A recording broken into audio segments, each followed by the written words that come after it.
Pie Iesu Domine, dona eis requiem.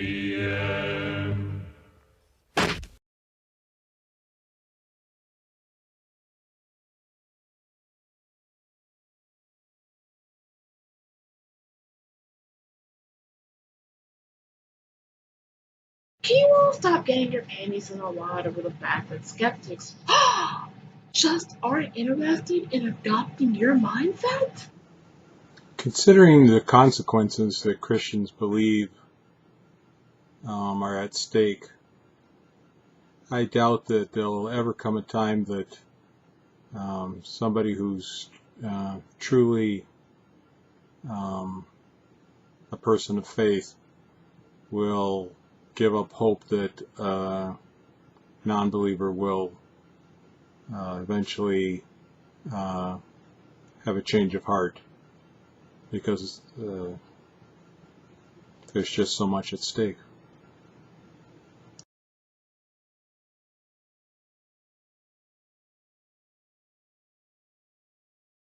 If your family or friend comes out as atheist or agnostic, will you still accept them for who they are? I have to say, Tyler, that your questions all seem to have a theme running through them about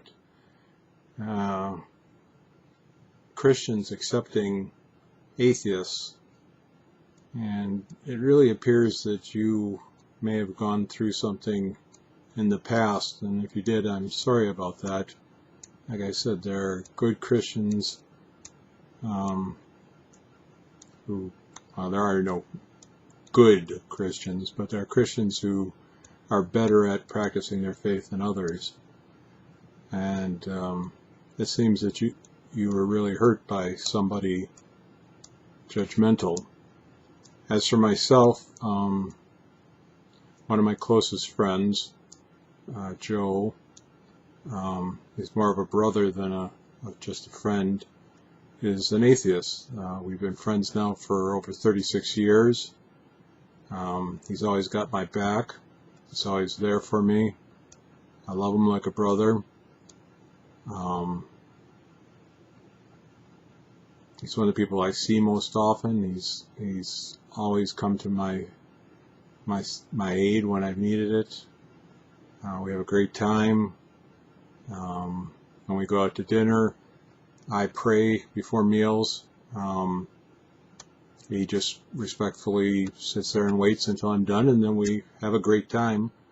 I don't try and convert him, because it's not my job to convert him. I live my life, and if it gets him to raise questions, and we have had lots of great discussions about religion through the years, that's fine, but he's going to do what he's going to do, and all I can do is pray for the best. He's not my only atheist friend, but obviously he's my closest, and I know many people in my church who have not only friends but relatives who are atheists, and that's, the point of being a Christian is to live your life the best you can, but it's to have people question why you live the way you do, not to force them to live the way that you do. If someday Joe has a sincere change and really begins to question how my faith has kept me going through a lot of hard times, I'm sure we'll have that discussion. If we don't, it's out of my hands, but I would never turn him away. There's nothing I wouldn't do for him. I love him. So I'm sorry if you had an experience that was painful for you.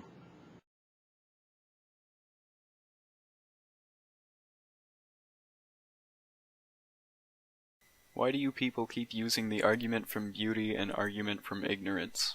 A flower can be beautiful without God, and just because you don't know how something happened, that doesn't mean God did it. You people.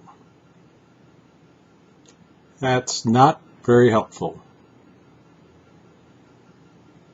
I mean, it's not the argument most of the people I know use. It might factor in somewhere about certain Bible verses, but that's not the argument for belief that I hold to. Neither of those things are.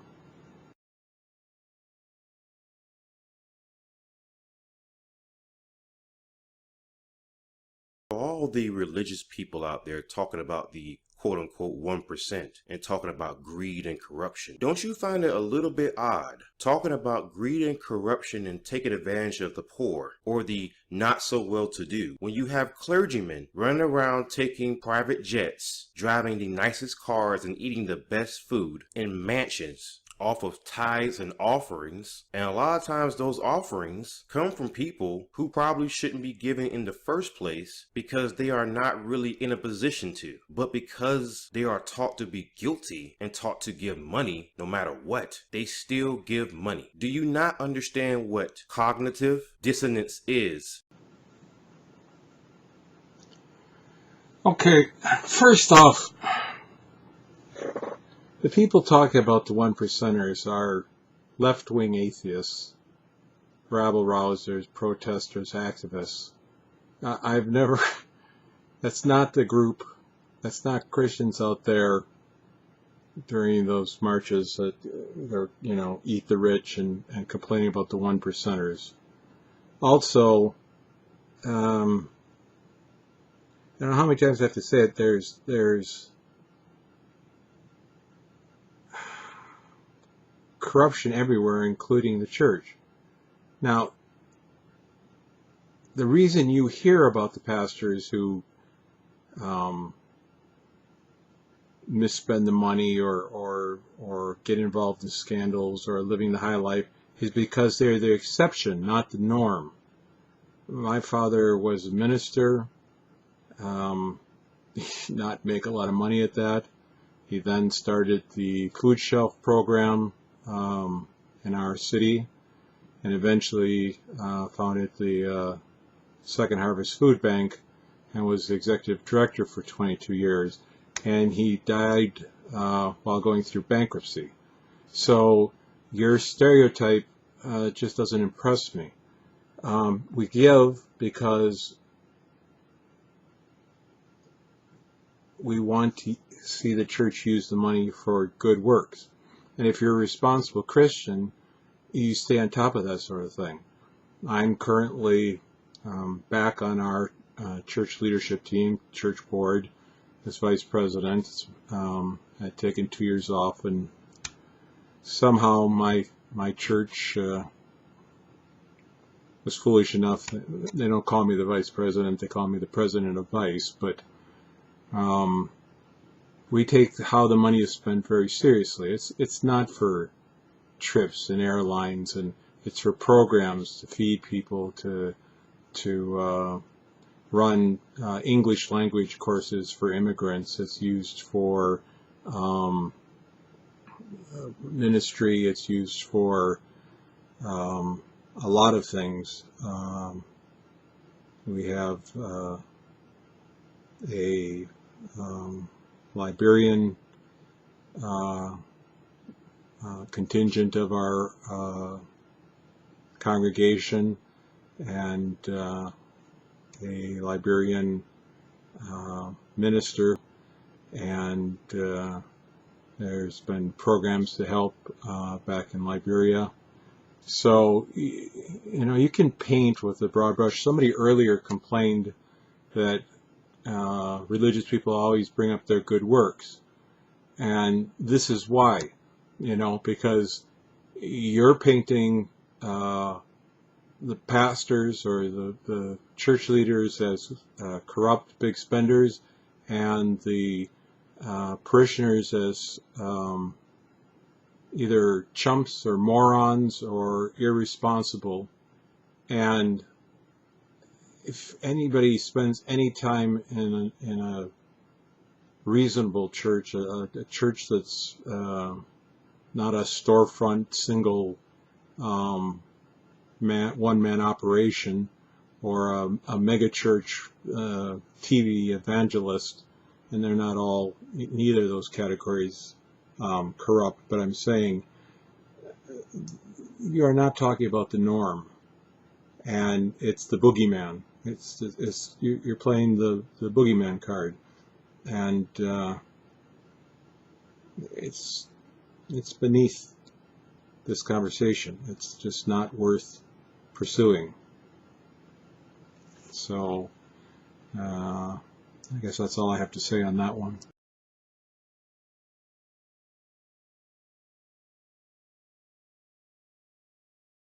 Don't you think religion is an incredibly convenient answer to one of the most painful questions of our existence? Hey, what happens when you die? I don't want to die. That sounds shitty. I like being alive. Oh, you just go to heaven if you're good. Only if you're good. You only get ice cream after dinner if you're good. We tried this with children. It's fine with children because they're not going to behave otherwise. Fine, right? Santa Claus will only come if you're good and you leave him milk and cookies, and it's totally not your dad in a Santa suit. Why is this acceptable as a way to treat adults? Eventually, when your children are old enough to control themselves without this amorphous, unknown authority, you tell them that Santa Claus isn't real. You tell them that you're the one who went to Target and wrapped the gifts while they weren't looking. So why don't we do the same with adults? Are people really that mentally weak?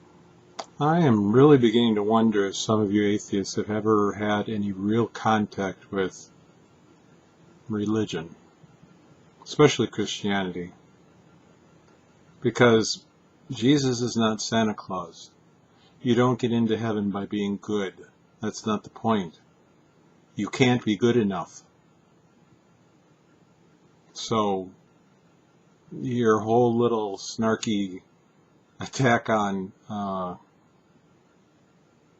snarky analogy is wrong. And just because the answer is heaven, it's still not an easy answer, or you wouldn't all be upset that you have to believe a certain thing to get into heaven, and that you're excluded if you don't. It's very complex, a very personal decision. So playing it off with a flip attitude and comparing people of faith to children, it doesn't get you anywhere. It doesn't advance your point of view seriously. It's empty. It lacks gravitas, and it really makes it makes people who use these type of arguments, and there's been several throughout this video, look less than serious. I mean, that's the nicest way I can say it, is less than serious. It's like they've just decided there is no God, and anybody who believes there is a God is open to mock. But they don't put forward arguments. They don't put forward explanations of before their questions or facts. They don't even clarify who they're talking to, and it makes this whole exercise seem frivolous.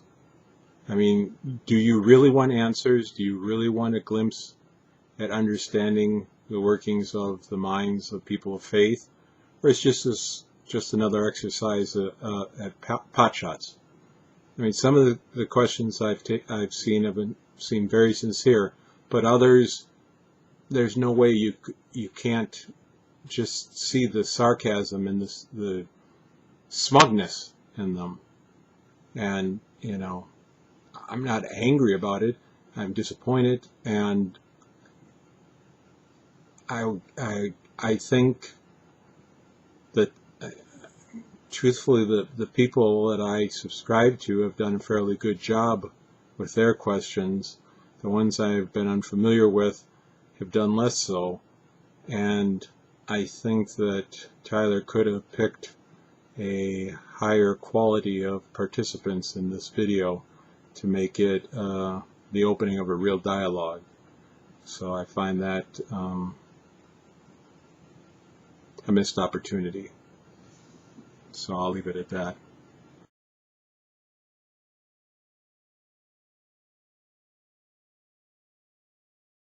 This question is for all the Muslims out there. Have you shown where Sharia law can actually work in your own countries? Why in the world would you want to impose that in Western countries?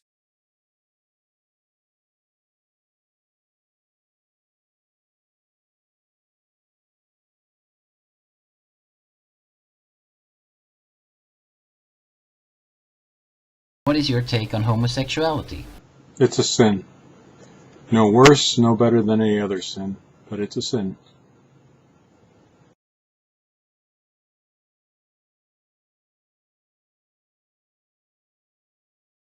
Are any of you aware of the fact that science is not out to get you and turn you into a bunch of hedonistic, rebellious sluts and whores? Also, you do know that apes and humans share a common ancestor, right? The condescension just gets really, really old after a while. And truthfully, I lose all interest in even trying to formulate a response to somebody being that condescending and arrogant.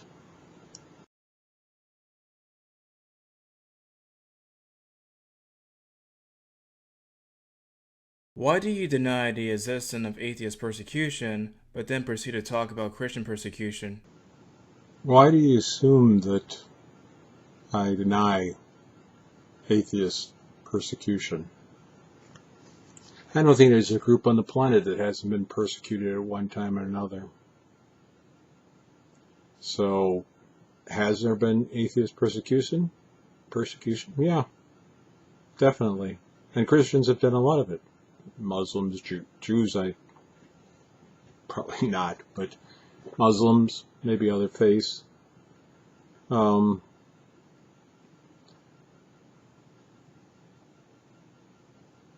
Sorry.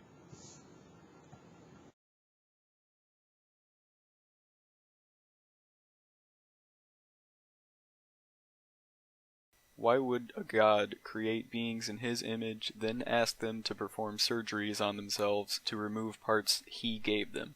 In fact, why would he want us to cover our heads, or any part of ourselves, with clothing?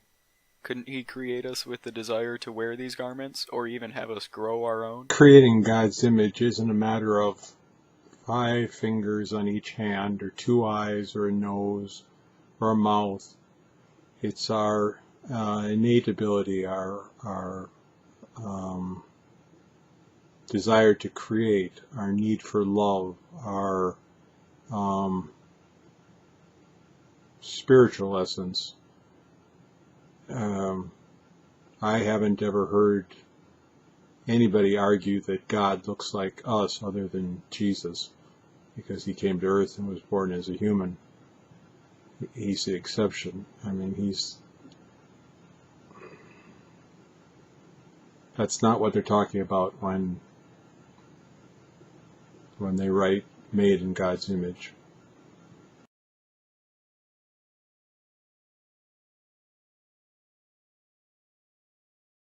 This question goes out to black Christians. Let me ask you a question. I'm black, and I noticed that a lot of you have an issue with gay people. Now, I'm just gonna throw this out there. You do realize that gay people are important to your churches, right? I mean, after all, without gay guys, would you really have a choir director? I mean, let's just be honest here.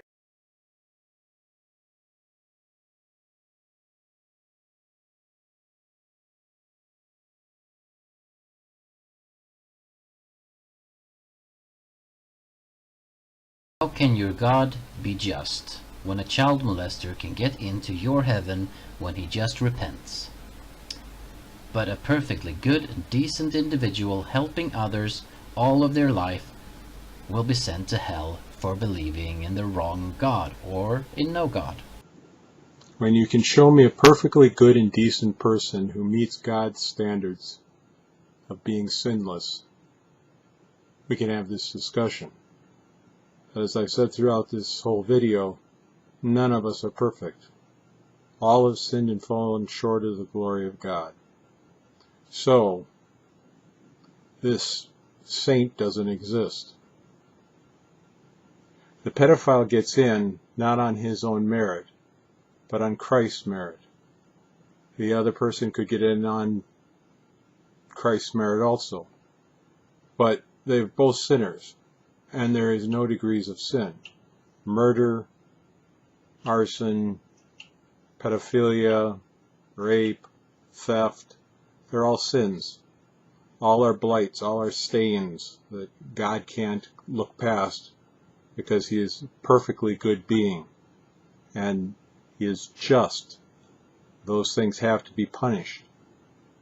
Jesus accepts the punishment for the pedophile who accepts him. And that's how it works.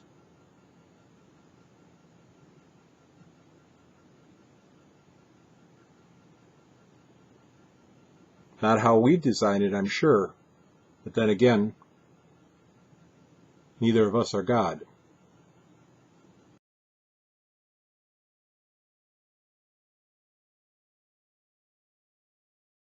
Why do you guys want to force creationism into schools if creationism is the exact opposite of science? I don't. I'm pro-school vouchers, so the parents can choose which school they want to send their kids to. I don't care about getting creationism into public schools, nor prayer.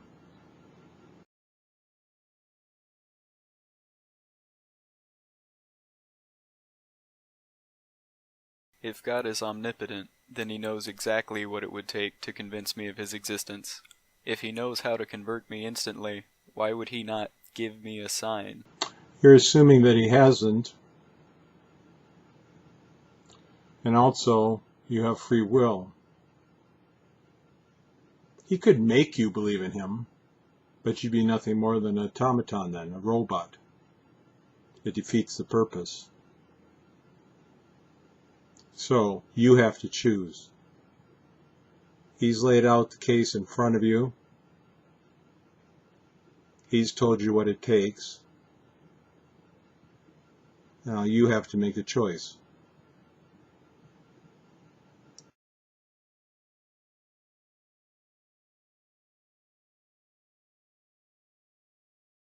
Seems to me like if you want to push this idea to devalue earthly possessions, why is it that so many of you focus on the idea of donations and tithes and offerings? Why do so many of you take money from people? How is that consistent with devaluing earthly possessions? I mean, after all, if you are worshiping deities that have all the wealth in the world, if you are worshiping deities that at a snap of a finger could create more wealth than what we all could accumulate, then why do you ask for money for people?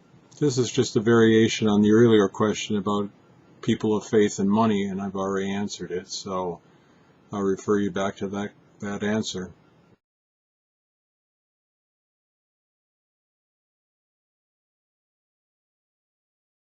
If your God is all-knowing and all-powerful, why would he permit that there are other religions, and therefore confusing all the billions of people following a different religion? Wouldn't it be better for him to reveal himself and showing all religious people which religion is the quote-unquote right one? Really? Really? You definitely need to pick up a Bible sometime. Been there, done that. The whole Old Testament. The Jews had direct access to God. The surrounding nations saw the effects of their God. And they fouled up over and over again. I think you're giving people too much credit. There are people who literally could shake hands with Christ, hole still in his hand. He could touch him on the head and heal him every power and they try and figure out what the trick was behind it or the scam. So, no, that's not what it's about. Sorry. He's given us the evidence he's willing to give us, and we're on our own now as far as whether we accept it or not. He's done his part.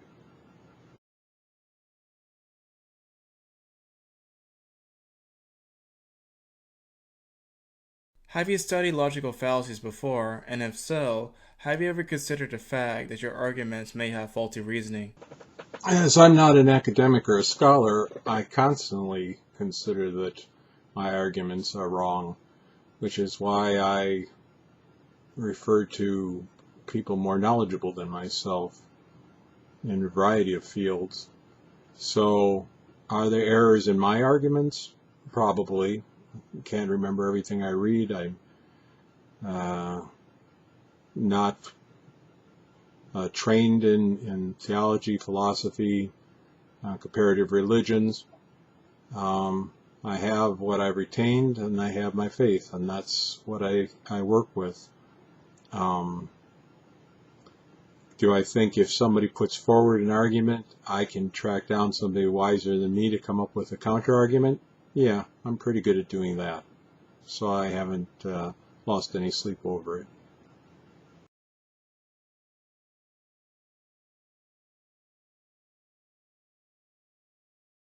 This one's for the pro-lifers.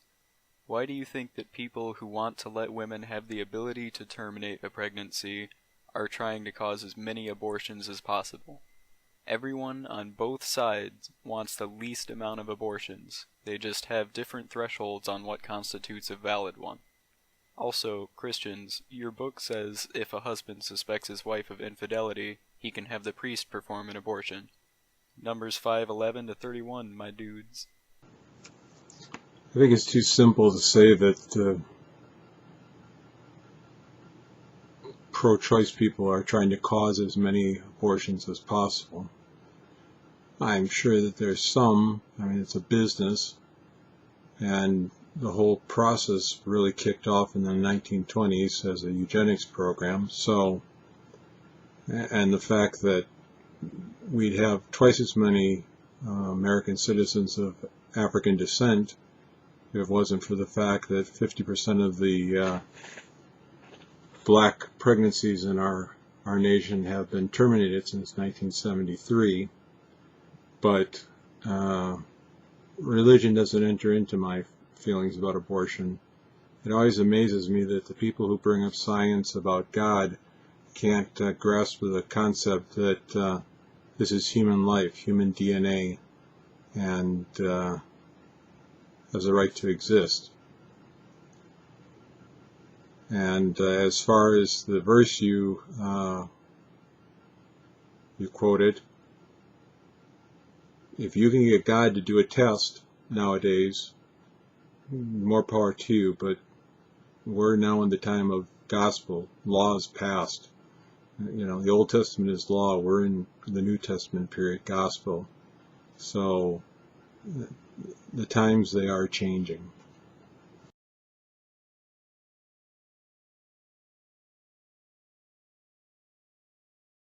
Say, Mormons, got a question for you. Do you really think that showing up to people's doors on a Saturday at 7 a.m. just like a vacuum cleaner salesman is the best way to promote your religion without appearing to be annoying as shit? Just asking. Seems to me like if your deity is so real, they wouldn't need you to mimic the same behavior that one would expect from a salesman peddling a crappy security system.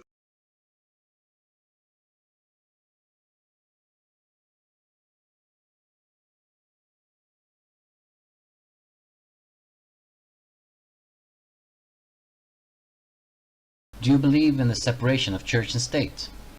I believe in religious freedom, and I believe that the federal government should not establish a single church.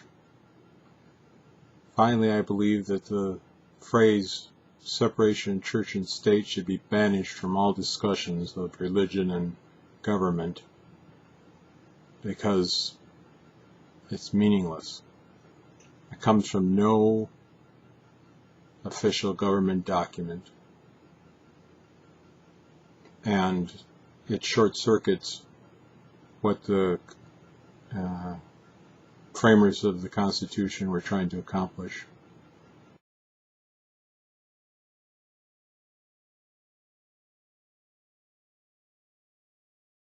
Do you honestly believe that non-religious people have no morality simply for questioning God? No.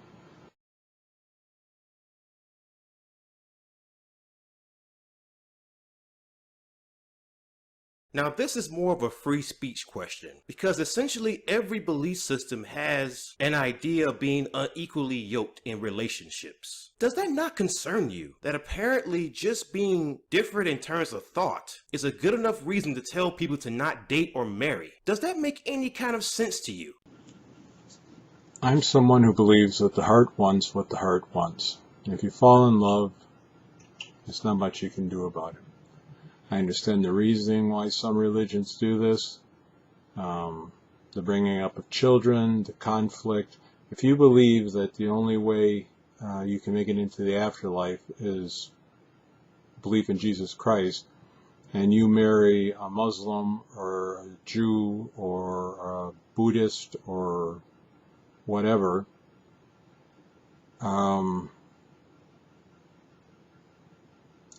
I think it would be a miserable situation if you truly believe that they're going to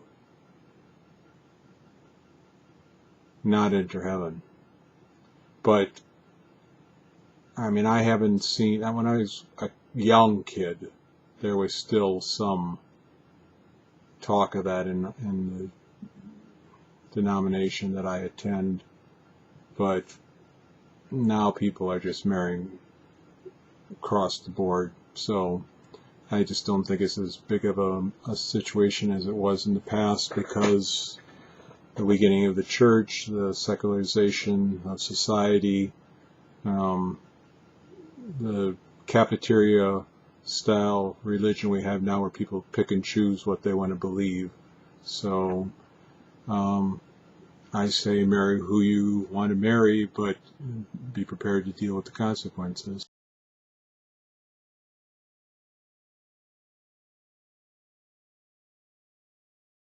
Do you follow your holy book to the letter, even if that means harming others? There's nothing in my holy book that says anything about harming others. If anything, it says the exact opposite.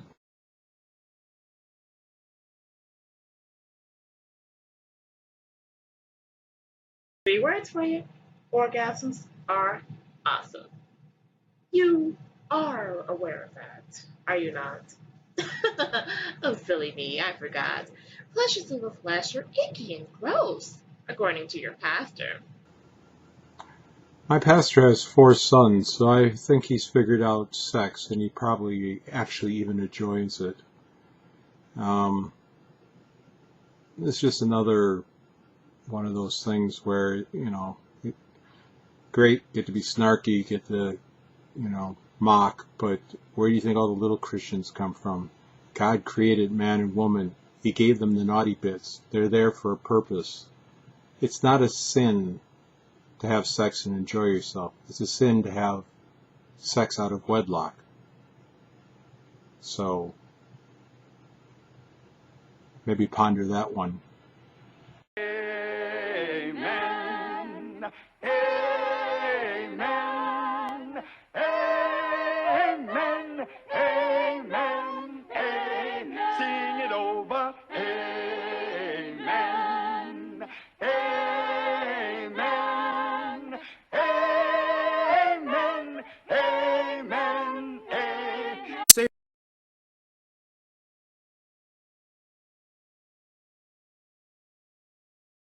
Hey, religious folks, I have a question for you. Some of you have an issue with dictators, right? Okay, think about these 2 statements, and I want you to really ponder it real quick. Some of you will say, I hate dictators, they are so evil.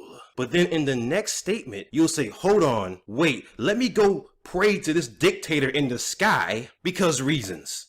Do you not see a problem here? Because at least with earthly dictators, they can be overthrown. What in the world can you do with a dictator who is in the sky that I can't see, I can't touch, I can't taste, I can't feel? Do you not have a problem with the idea of that sort of dictator that isn't even real? So just imagine for a second that that dictator is not real. Who do you think becomes the dictator? Who do you think pushes beliefs and dogmatic ideas? Do you not think that at a point you become the dictator?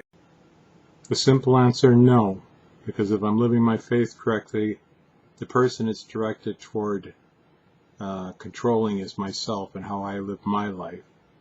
And to control or to compare earthly dictators to the supreme being of the universe, to compare earthly thugs who are out for themselves, who are out for power, to a being who loves his creation so much that he humbled himself to enter into his creation as a child, to live a perfect life, to suffer the shame of crucifixion, to take all the sins of humanity upon himself, and to rise victorious over sin and death so that I can have eternal salvation.